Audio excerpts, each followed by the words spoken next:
What's happening, guys? Dreadiator here, back with another video, back with another vlog. Welcome to the YouTube studio. Today we are talking about the Canon R5 Mark II and the Canon R1.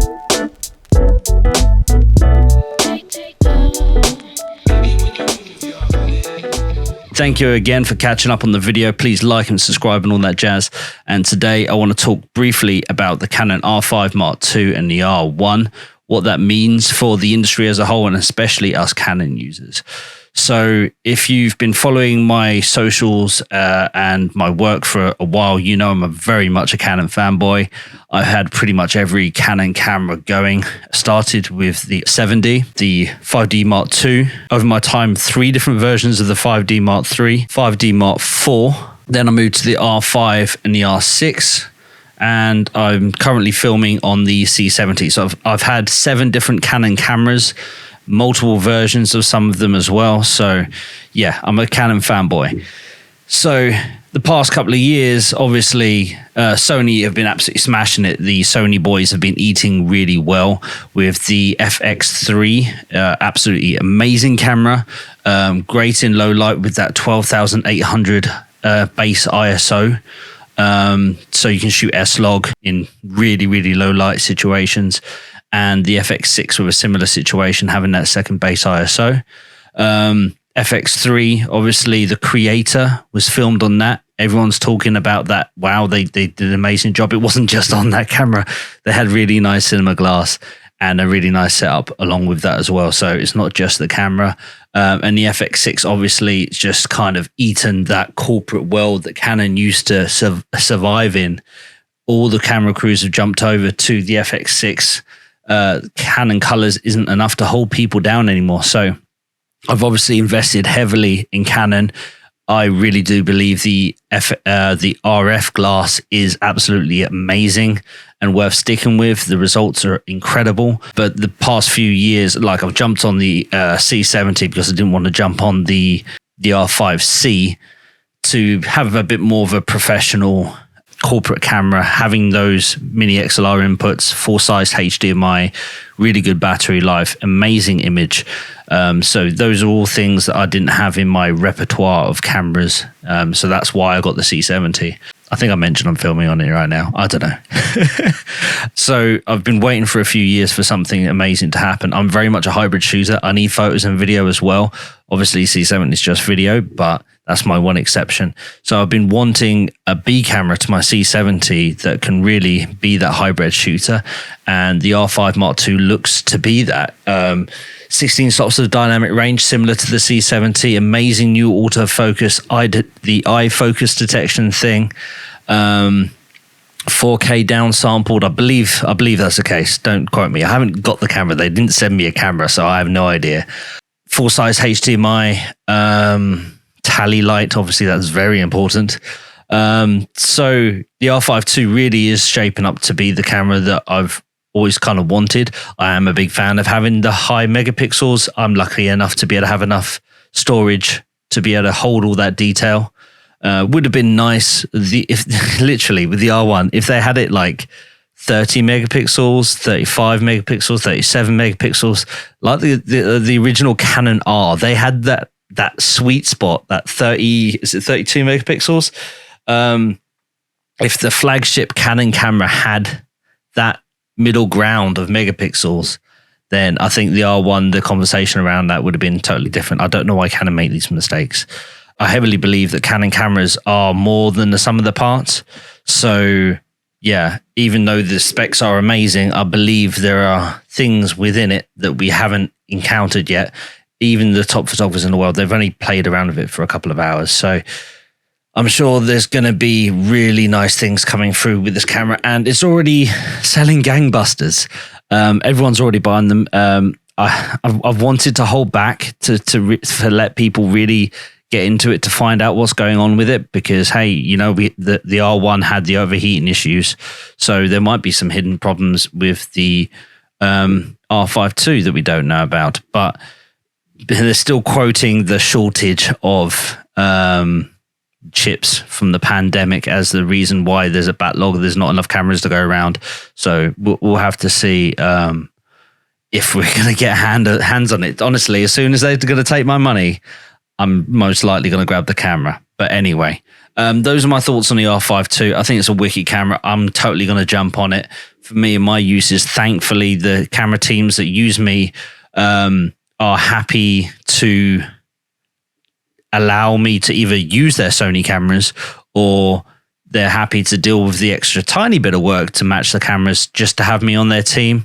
Luckily, some people actually do want to hire me. So, yeah, essentially, if it wasn't for the R5II, I was very close to looking to jumping over Sony just for the more professional video side of things. Photos, Canon, I'm fine. I'm fine with it. But I think Sony have done amazing things that Canon's always slow to catch up with things. They're not always the leader of specs, but they implement things very well. And I think Canon colors, the autofocus, I think Canon are leading the way with that. That's my personal opinion. Don't attack me in the DMs. But yeah, that's my thoughts on those cameras. If you're asking or wondering or thinking about them, who knows?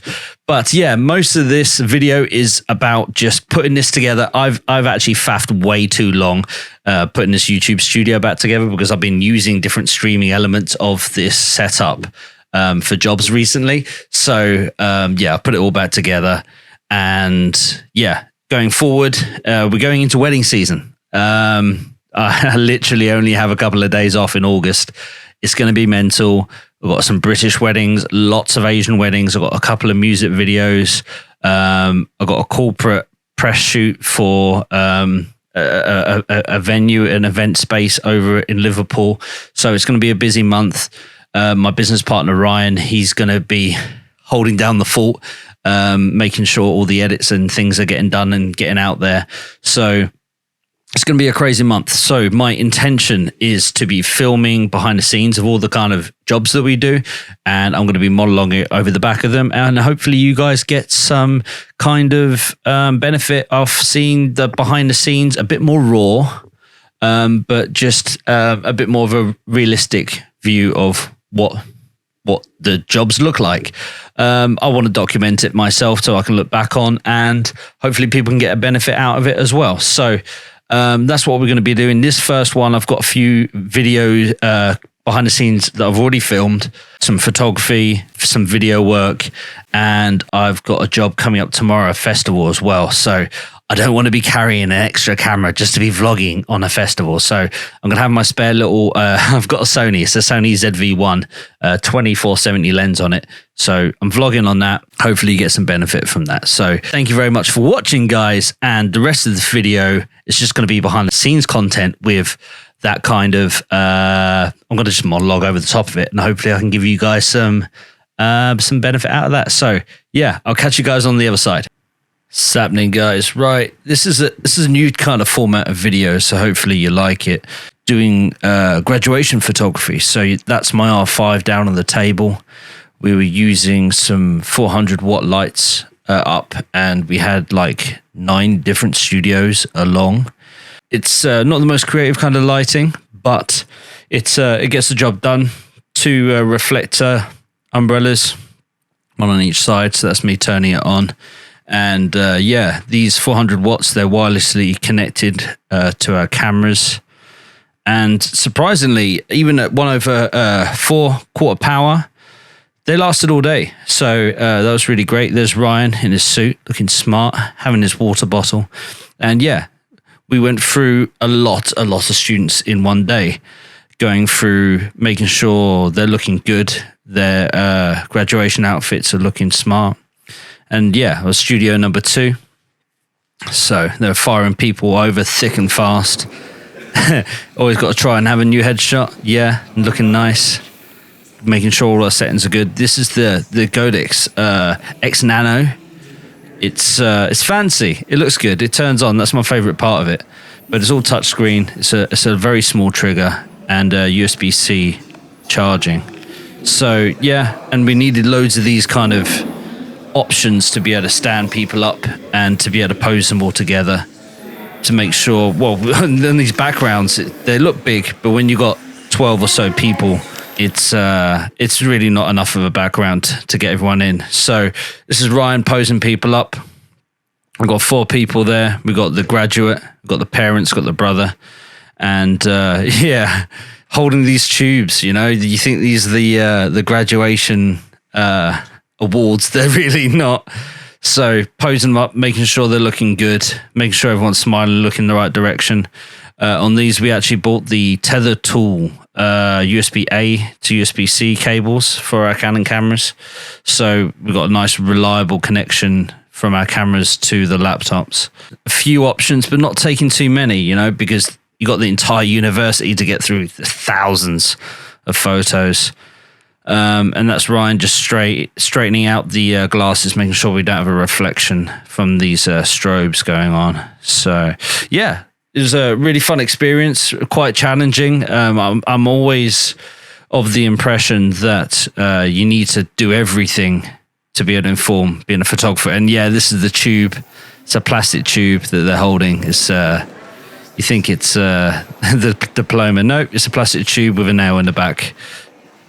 And here we go, bit of footage of me doing my thing as well. Yeah, just making sure all the outfits are straightened out, make sure they're holding the the fake diplomas in a nice way. It's pretty much rinse and repeat, but this is the reason I wanted to jump on board and give this a go. It's attention to detail and making sure your photography is repeatable. Yes, creativity, but just learning all the different types of styles and how different people shoot can all inform how you approach things. So here's another chap making sure his gown is nice and straight, and jumping on the camera. And yeah, he wanted one of his actual diploma, so all good, happy to oblige. But notice, I will not be wearing smart shoes. I'm always going to be wearing Nikes. Nice and comfy. And there's a family shot as well. Yeah, this is the next job. This is working for an AV company that I do a lot of work for. They were installing a very large LED screen, so they wanted some behind the scenes footage of them putting it in. So this is my R6 doing a time lapse. This was only a 20-minute time lapse or so with a RF-1535, nice wide lens, capturing the guys unpacking everything. I had one camera on the tripod doing time lapses all over the place, but this GoPro was literally positioned for a 2-day time lapse of this angle, showing the space where it will be going in eventually. This is going to be like a semi-permanent screen that they're putting in, and these are all the camera bags I'll take along. So yeah, this is one of the last jobs of the week. This was so we photographed graduation. Now we're filming graduation. This is a Blackmagic Ursa with a Canon lens attached, 4K. Yeah, of course it's 4K. But nice zoom on it, nice setup, perfect for this kind of job. And yeah, we had 3 cameras set up, 4 cameras actually, 4 cameras in total. So filming the graduates coming into the room, doffing their cap. Yeah, this was over in Birmingham, Aston University. Yeah, really nice job, really nice people, and yeah, nice and cozy.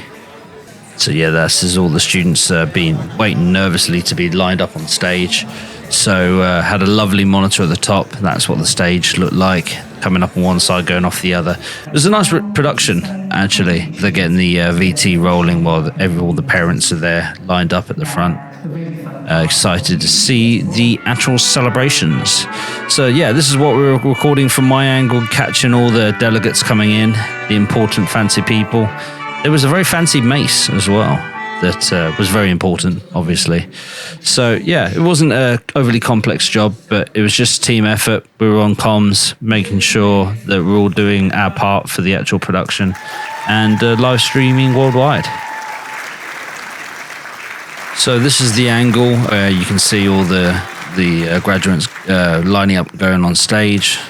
I had to get a bit of footage of the guy, straighten him up. He had a hard job, man, making sure everyone was tidy and straight to get up and doff their cap at the right time, and had to get a little bit of footage of them doffing. Here's a little doff. Oh, that's a nice doff that was.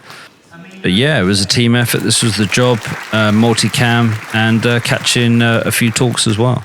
It's happening, guys. Thank you very much for watching through my terribly filmed behind the scenes footage. It's slightly better than a mobile phone. Yeah, hopefully you got some benefit out of that.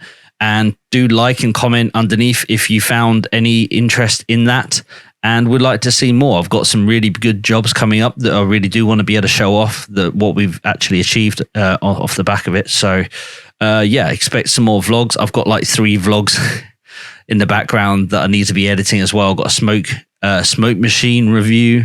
I've still got I Love Tour behind the scenes vlog to be editing as well. So there's some more content coming up. So, plus Tony Maloney's back. We've watched episode 2 of The Fallout. I'm sure you're surprised to hear.